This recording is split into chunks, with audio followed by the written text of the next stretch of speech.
Assalamualaikum. Kalau kita ngomongin puasa, ya pasti yang kebayang pertama itu nahan lapar dan haus kan, dari subuh sampai maghrib. Tapi pernah kepikiran gak sih kalau sebenarnya ada makna yang jauh lebih dalam yang mungkin sering banget kita lewatin? Yuk kita coba kupas tuntas bareng-bareng. Coba deh kita berhenti sejenak dan renungin kalimat ini. Agak menohok ya. Ini pernyataan yang kuat banget. Bayangin deh, seharian penuh kita udah susah payah menahan diri. Tapi di akhir hari, bisa jadi semuanya itu cuma jadi sia-sia belaka. Nah ini pertanyaan yang ngena banget buat kita semua. Mungkin nggak sih semua jerih payah kita, rasa lapar dan haus yang kita tahan, ujung-ujungnya cuma jadi rutinitas kosong tanpa nilai apa-apa? Jawabannya, ternyata sangat mungkin. Oke, dari sinilah kita masuk ke intinya.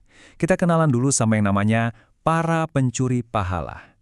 Konsep ini penting banget buat kita ngertiin. Jadi, puasa kita itu mungkin sah secara aturan, nggak batal secara fisik, tapi pahalanya, ganjarannya, itu bisa hilang, atau lebih tepatnya, dicuri. Jadi gini, poin kuncinya di sini adalah, ada beda besar antara batal puasanya sama batal pahalanya. Kalau batal puasa, ya kita makan atau minum, selesai urusan hari itu.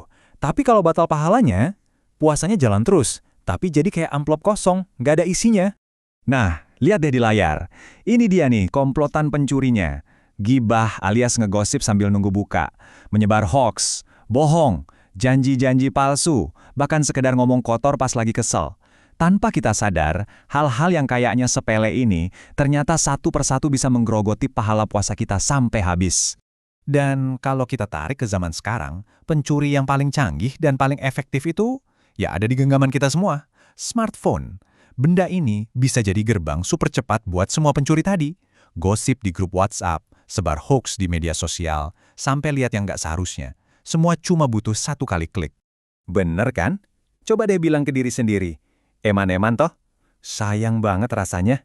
Seharian udah nahan lapar, nahan haus, pahalanya ludes gitu aja, cuma karena lisan dan jempol kita nggak ikutan puasa. Momen yang pas banget buat kita mikir ulang. Oke. Setelah kita kenalan sama musuhnya, sekarang kita coba pahami makna sejati dari ibadah ini. Sebenarnya, esensi dari puasa itu apa ya sih? Nah, ini dia intinya. Kata kunci dari puasa itu cuma satu, menahan diri. Ini adalah latihan pengendalian diri yang total, yang menyeluruh. Bukan cuma perut yang puasa dari makanan, tapi mulut kita juga puasa dari kata-kata kasar. Mata kita puasa dari pandangan yang nggak baik. Tangan kita puasa dari perbuatan yang sia-sia. Terus, muncul pertanyaan lagi kan? Buat apa sih latihan capek-capek begini? Pasti ada tujuan akhirnya dong. Apa sih goal besar yang mau kita raih dari latihan intensif selama sebulan penuh ini? Dan inilah jawabannya. Inilah puncak dari semuanya. Takwa. Puasa itu ibarat sebuah training camp spiritual yang memang dirancang khusus buat membentuk kita jadi pribadi yang bertakwa. Orang yang selalu sadar akan kehadiran Tuhan di setiap langkah dan ucapannya.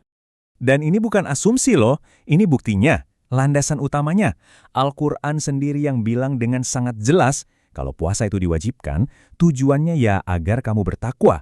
Jadi, ini bukan sekedar ritual tahunan, tapi sebuah program transformasi diri yang punya tujuan super jelas.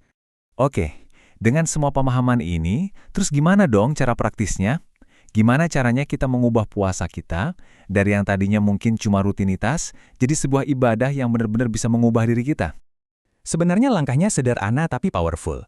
Pertama, niatnya harus benar-benar karena iman dan sadar akan tujuannya. Kedua, kita harus proaktif jadi satpam buat diri sendiri, jaga lisan, jaga perbuatan. Dan yang ketiga, dengan melakukan dua hal itu, puasa kita otomatis jadi lebih berkualitas dan membawa kita lebih dekat ke tujuan akhirnya, takwa. Kalau kita berhasil melakukan ini, kalau kita benar-benar bisa menjaga puasa kita dari para pencuri pahala tadi, ada satu hadiah utama, sebuah grand prize yang luar biasa banget menanti kita. Betul sekali, puasa yang dijalankan dengan penuh iman dan kesadaran itu punya kekuatan buat jadi semacam penghapus. Yap, penghapus dosa-dosa kita yang telah lalu.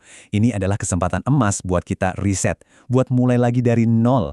Sebuah tawaran yang rasanya terlalu sayang untuk dilewatkan. Jadi, pada akhirnya pertanyaan ini kembali ke diri kita masing-masing. Setelah tahu semua ini, langkah konkret apa yang akan kita ambil untuk menjaga puasa kita? Gimana caranya kita memastikan bahwa di penghujung hari nanti, yang kita dapatkan itu bukan cuma lapar dan haus, tapi ampunan dan derajat takwa darinya?